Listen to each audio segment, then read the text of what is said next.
Just 10 ನಿಮಿಷದಲ್ಲಿ ಮಾಡೋ ಅಂಥ ಒಂದು ಹೆಲ್ತಿ ಲಡ್ಡು ರೆಸಿಪಿನ ತೋರಿಸ್ತಾ ಇದ್ದೀನಿ. ಒಂದ್ಸಲ ಮಾಡಿಕೊಂಡ್ರೆ 10ರಿಂದ 15 ದಿನಗಳ ಕಾಲ ಕೆಡೋದಿಲ್ಲ, ಫ್ರೆಶ್ ಆಗೇ ಇರುತ್ತೆ. ಸಾಕಷ್ಟು ಹೆಲ್ತ್ ಬೆನಿಫಿಟ್ಸ್ ಇದೆ, ಹಾಗೆ ತುಂಬಾ ಕಡಿಮೆ ಇಂಗ್ರೀಡಿಯೆಂಟ್ಸ್ನ ಉಪಯೋಗಿಸ್ತಿದ್ದೀವಿ. ಬನ್ನಿ ಹೇಗೆ ಮಾಡೋದು ಅಂತ ನೋಡೋಣ.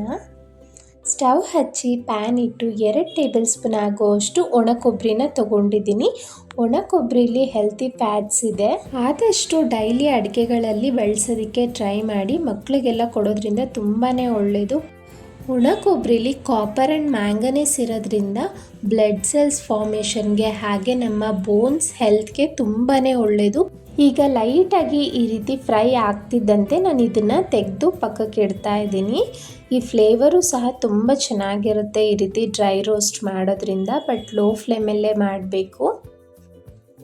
ಈಗ 1-2 ಟೇಬಲ್ ಸ್ಪೂನ್ ಆಗುವಷ್ಟು ಕಡಲೆ ಬೀಜನ ಹಾಕ್ಕೊಳ್ತಾ ಇದ್ದೀನಿ. ಕಂಪ್ಲೀಟ್ ಪ್ರತಿಯೊಂದೂ ನಾವು ಲೋ ಫ್ಲೇಮಲ್ಲೇ ಫ್ರೈ ಮಾಡ್ಕೊಳ್ತಾ ಬರಬೇಕು. ನಮಗೆ ಮೇಲೆ ಇರೋವಂಥ ಸಿಪ್ಪೆ ಎಲ್ಲ ಅದೇ ಸಪ್ರೇಟ್ ಆಗುತ್ತೆ, ಅಲ್ಲಿ ತನಕ ಫ್ರೈ ಮಾಡ್ಕೊಳ್ಳಿ ಲೈಟಾಗಿ.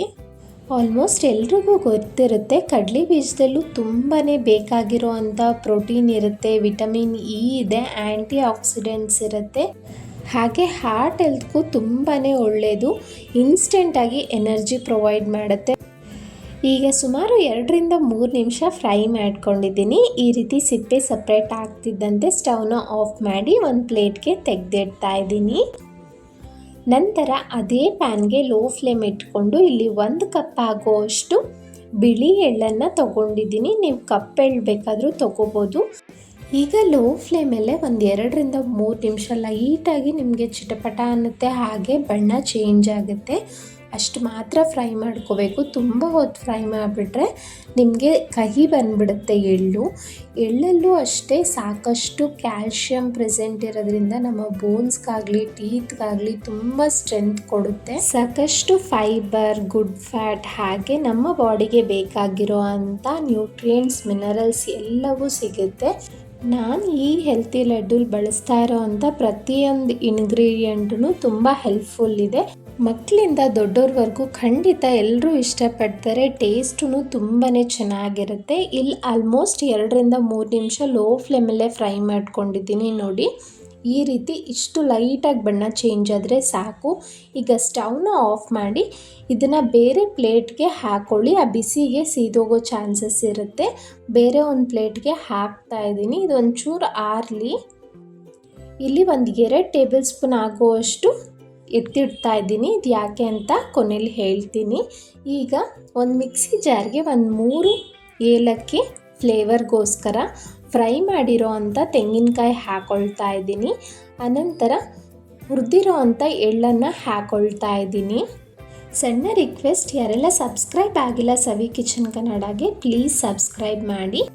1 ಕಪ್ ಎಳ್ಳು ತೊಗೊಂಡ್ರೆ 3/4 ಕಪ್ ಆಗುವಷ್ಟು ಬೆಲ್ಲ, ಸಿಹಿ ಪ್ರಮಾಣ ಕರೆಕ್ಟಾಗಿರುತ್ತೆ. ನಾನಿಲ್ಲಿ 3/4 ಕಪ್ ಆಗುವಷ್ಟು ಬೆಲ್ಲ ಹಾಕ್ಕೊಳ್ತಾ ಇದ್ದೀನಿ. ನೀವೇನಾದರೂ ಸಿಹಿ ಕಡಿಮೆ ಇರಲಿ ಅನ್ನೋರು 1/2 ಕಪ್ ಹಾಕ್ಕೊಳ್ಳಿ, ಸಾಕಾಗುತ್ತೆ. ಈಗ ಇದನ್ನು ಗ್ರೈಂಡ್ ಮಾಡ್ಕೊಂಡಿದ್ದೀನಿ. ನೋಡಿ, ನಮಗೆ ಬೆಲ್ಲದಲ್ಲಿ ಆ ಜಿಡ್ಡಿನ ಅಂಶ ಇರುತ್ತೆ, ಹಾಗೆ ಎಳ್ಳು ಅಷ್ಟೇ ಎಣ್ಣೆ ಅಂಶ ಇರೋದ್ರಿಂದ ನೀವು ಇದಕ್ಕೆ ಎಣ್ಣೆ, ತುಪ್ಪ ಎಲ್ಲ ಹಾಕಬೇಕು ಅಂತ ಏನಿಲ್ಲ, ಹಾಗೆ ಉಂಡೆ ಕಟ್ಕೋಬೋದು. ಎಲ್ಲವನ್ನು ಚೆನ್ನಾಗಿ ಮಿಕ್ಸ್ ಮಾಡಿ ಉಂಡೆ ಮಾಡಿ ತೋರಿಸ್ತಾ ಇದ್ದೀನಿ. ನೋಡಿ, ಆರಾಮಾಗಿ ಉಂಡೆ ಬರುತ್ತೆ. ನಿಮ್ಗೆ ಎಣ್ಣೆ, ತುಪ್ಪ ಎಲ್ಲ ಏನು ಯೂಸ್ ಮಾಡದೇ ಇದ್ರೂ ಮಾಡ್ಕೋಬೋದು. ನಾನಿಲ್ಲಿ ನಾವು ಫ್ರೈ ಮಾಡಿರೋವಂಥ ಕಡಲೆ ಬೀಜನ ಸ್ವಲ್ಪ ಕಲ್ಲಿಂದ ಕುಟ್ಬಿಟ್ಟು ಹಾಕ್ಕೊಂಡಿದ್ದೀನಿ. ಬಾಯಿಗೆ ಅಲ್ಲಲ್ಲಿ ಸಿಕ್ಕರೆ ಚೆನ್ನಾಗಿರುತ್ತೆ, ಮಿಕ್ಸಿಗೆ ಹಾಕೋಕ್ಕೆ ಹೋಗಬೇಡಿ. 2 ಸ್ಪೂನ್ ಆಗೋಷ್ಟು ಎಳ್ಳನ್ನು ತೆಗೆದಿಟ್ಟಿದ್ನಲ್ಲ, ಅದನ್ನು ಸಹ ಹಾಕ್ಕೊಳ್ತಾ ಇದ್ದೀನಿ. ನಂತರ ಇದನ್ನು ಮಿಕ್ಸ್ ಮಾಡಿ ಹಾಗೆ ಉಂಡೆ ಕಟ್ಬೋದು, ಬಟ್ ತುಪ್ಪದ ಫ್ಲೇವರ್ ನಮ್ಮ ಮನೇಲಿ ತುಂಬ ಇಷ್ಟಪಡ್ತಾರೆ, ಅದಕ್ಕೆ 1 ಟೇಬಲ್ ಸ್ಪೂನ್ ಆಗುವಷ್ಟು ತುಪ್ಪ ಹಾಕ್ಕೊಳ್ತಾ ಇದ್ದೀನಿ. ಎಲ್ಲವನ್ನು ಮಿಕ್ಸ್ ಮಾಡ್ಕೊಳ್ತಾ ಇದ್ದೀನಿ. ಕೆಲವೊಂದು ಟೈಮು ಸ್ವಲ್ಪ ಡ್ರೈ ಅನಿಸಿ ಉಂಡೆ ಬರ್ತಿಲ್ಲ ಅನ್ನೋ ಟೈಮಲ್ಲೂ ನೀವು 1 or 2 ಟೇಬಲ್ ಸ್ಪೂನ್ ಆಗುವಷ್ಟು ತುಪ್ಪನ ಹಾಕ್ಕೊಂಡು ಈ ರೀತಿ ಉಂಡೆ ಮಾಡ್ಕೋಬೋದು. ನೋಡಿ, ಸ್ವಲ್ಪ ಫೋರ್ಸ್ ಕೊಟ್ಟು ಉಂಡೆ ಕಟ್ಕೋಬೇಕಾಗುತ್ತೆ. ಪ್ರತಿಯೊಂದನ್ನು ಈ ರೀತಿ ಉಂಡೆಗಳನ್ನು ಮಾಡಿ ಇಟ್ಕೊಳ್ತಾ ಇದ್ದೀನಿ. ನನಗೆ ಈ ಕ್ವಾಂಟಿಟಿಲೇ ಒಂದು 15 ಉಂಡೆ ಆಗಿತ್ತು. ಆರಾಮಾಗಿ 10ರಿಂದ 15 ದಿನ ಡೈಲಿ ಒಂದೊಂದು ಉಂಡೆ ತಿಂದರೂ ಸಾಕಾಗುತ್ತೆ. ಫ್ರಿಡ್ಜ್ ಇಲ್ಲ ಅಂದರೂ ಪರವಾಗಿಲ್ಲ, ಹೊರಗಡೆನೇ ನಿಮಗೆ 10 ರಿಂದ 15 ದಿನ ಇದು ಹಾಳಾಗೋದಿಲ್ಲ. ಫ್ರಿಡ್ಜೆಲ್ಲ ಇದ್ದರೆ ಆರಾಮಾಗಿ ಏರ್ ಟೈಟ್ ಕಂಟೈನರಲ್ಲೇ ಇದನ್ನು ಸ್ಟೋರ್ ಮಾಡಬೇಕು. 1 ಮಂತ್ವರೆಗೂ ಬರುತ್ತೆ ಫ್ರಿಡ್ಜಲ್ಲಾದರೆ. ನನ್ನ ಚಾನಲ್ನಲ್ಲಿ ಸಾಕಷ್ಟು healthy and tasty recipes already every day almost upload ಮಾಡ್ತಿದ್ದೀನಿ. ಪ್ಲೀಸ್ ಇಂಟ್ರೆಸ್ಟ್ ಇರೋರು ಚೆಕ್ ಮಾಡಿ. ಈ ವಿಡಿಯೋ ಇಷ್ಟ ಆಗಿದ್ದರೆ ಲೈಕ್ ಮಾಡಿ, ನಿಮ್ಮ ಫ್ಯಾಮಿಲಿ ಫ್ರೆಂಡ್ಸ್ಗೆ ಶೇರ್ ಮಾಡಿ.